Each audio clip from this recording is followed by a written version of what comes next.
Hey, what's up guys, welcome back to my channel. Today we're going to be talking about top 5 Dying Light 2 features we are most hyped for.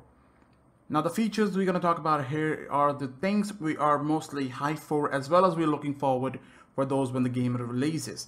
So starting from the number 5th we have here is the day and the night cycle.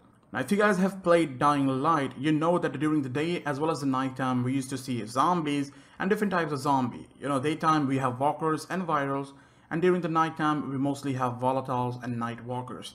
Now that's one thing we know about Dying Light. But in Dying Light 2, this thing has completely changed, and the nighttime is focused on zombies. On the other hand, daytime is mostly, and I say mostly, focused on the human side.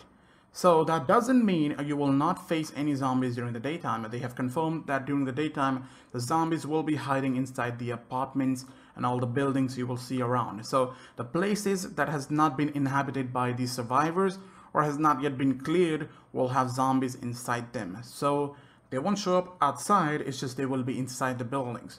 Now this is something a lot of people don't like in the community. I don't know why, but some people feel like this will reduce the amount of zombies and it will kind of change the whole, the main point of Dying Light being a zombie game will reduce the zombie amount. Well, it's not going to happen like that. We're yet to watch some videos on zombies and how the zombie thing works. We haven't seen that yet.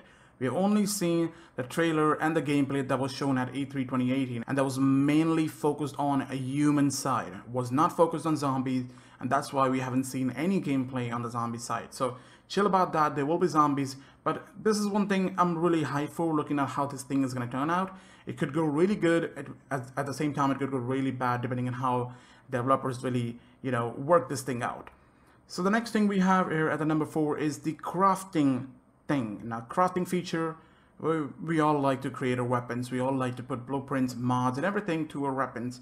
And that's one thing, the community really likes, because, you like to share your weapons, you like to show off your weapons, and do other stuff like that. Well, that's what we're going to have in Dying Light 2 as well. We will have weapons. We will be able to create weapons, but not like Dying Light. This time in Dying Light 2, the crafting will be different. It will be upgraded and it will be 10 times better than the first one. So we know one thing for sure is that they will have a lot of different blueprints, a lot of different modifications. And the weapons, I think this time you will be able to create your weapon from the scratch. It's not yet confirmed if we will be able to create a weapon from the craft, but it kind of looks like, as the weapon that we see here are not really kind of modern type. It kind of looks different. I have a separate video on that, so if you want to watch that, link is in the description. But it will be really awesome to see how the crafting thing works. I would love to create a weapon from the scratch, because then I would be able to modify my weapon in whatever way I want. That's one thing I'm really hyped for. Now the number 3 feature that I'm really hyped for is the new zombie types. Now we know Dying Light had a really big different types of zombies, and those are kind of new zombies as well as some old zombies, but volatile was something we've never seen in any game or in any other movie. So that was really awesome to see a new zombie showing up first in Dying Light game. So it will be awesome to see what kind of new zombies they have for us, because this time we know every zombie we're going to look at will be based on the nighttime. It will be kind of mutated. It won't be able to go outside. So yeah, it will be interesting to see if we will have demolishers, thugs, or maybe even a night hunter. I'm not sure if we will have all those, but it will be really cool to see if we will have one of these.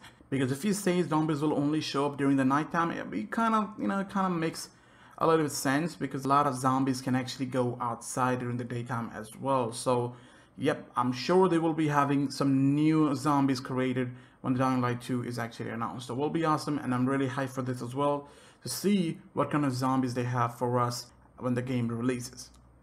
So at the number 2 we have here is the new parkour moves and stamina consumptions. So I will say we're talking about skills here mostly, because the new parkour system that we have this time in Dying Light 2 is completely changed and have been perfected, I would say. The animations have been made even smoother. They have added a lot of different animations, more animations to the game. So you will feel like doing parkour in real life. It will be more like real life parkour. It won't be forced animation. It will be you doing everything. So you can hang on the trees. Literally, you will be able to hang on the trees. You can whistle and call the zombies or lure the zombies, whatever you say, towards yourself. So if you want to distract a zombie or a bandit, you will be able to whistle. That's a really cool feature, and I love this thing. And talking about the stamina consumption, well, if this time in Dying Light 2, if you try to go and try to, climb a building early in the game, you will have to face some problems. Like the stamina consumption system has been changed. So this time the stamina consumption skill could be upgraded. It will have a different skill for stamina itself. So every move you do will have different stamina consumption. So imagine running will have different stamina consumption.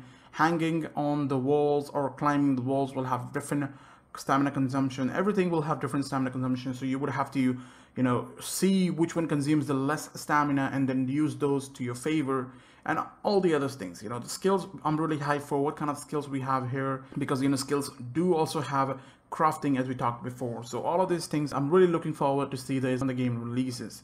So the number one thing we have here, the number one feature we're mostly hyped for, and it's like the developers have created Dying Light 2, they have mostly focused on this main feature. It's called decision making.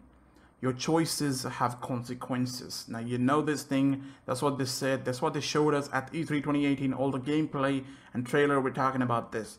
So what is actually decision making? So imagine yourself playing Dying Light 2, you're doing parkour here and there, you come across a feed in your phone or in your radio that says, there is a water tank near the station or any other place. You will have to go and look at that thing. You will have to see the water tank. And when you go there, you find a faction or find a bandit or some people, going there, and they're like, hey, it's my place. We already came here. So you could either leave them and let them take all the water tank and all the water inside that, or you can fight them and go against them, or you can team up with them, and then you will have a different consequences for every decision you make. So imagine you got 3 choices here. Every choice you make will end up for a different ending at the end. Will have different choices. So remember, if I'm choosing first option and you're choosing second option, we both will have different endings. It is so crazy because, see, so imagine this. If I talk to the bandit and I'm like, dude, I'm not gonna help you, you better get the hell out of here, and I'm gonna beat him, I'm gonna try to kill him, and I'm gonna try to take away that water tank myself. So that means I have gone against those people. So those people are gonna hunt me down later in the story. Plus later in the story, I will have another option to either help him or not help him. Like, we will have so much choices in future. So every choice, like imagine you got 100 choices and you got 100 endings. That is really crazy. So everybody in the community will have different endings, and that is really crazy how this thing is gonna go. And plus we have Chris Avellone, the narrative designer in Dying Light 2. So God knows what's gonna happen. This game is probably gonna break all the records. I'm 100% sure. So hope you guys enjoy this video and are agreeing with my top 5 features list that you're mostly hyped for. Well, let me know in the comment section, is there anything I missed, and what would you add here? What are your top 5 favorite features in Dying Light 2 that you would like to see when the game releases, or you would like to add something in the game? Let me know in the comment section, and I'll talk to you guys in the next video. Bye bye.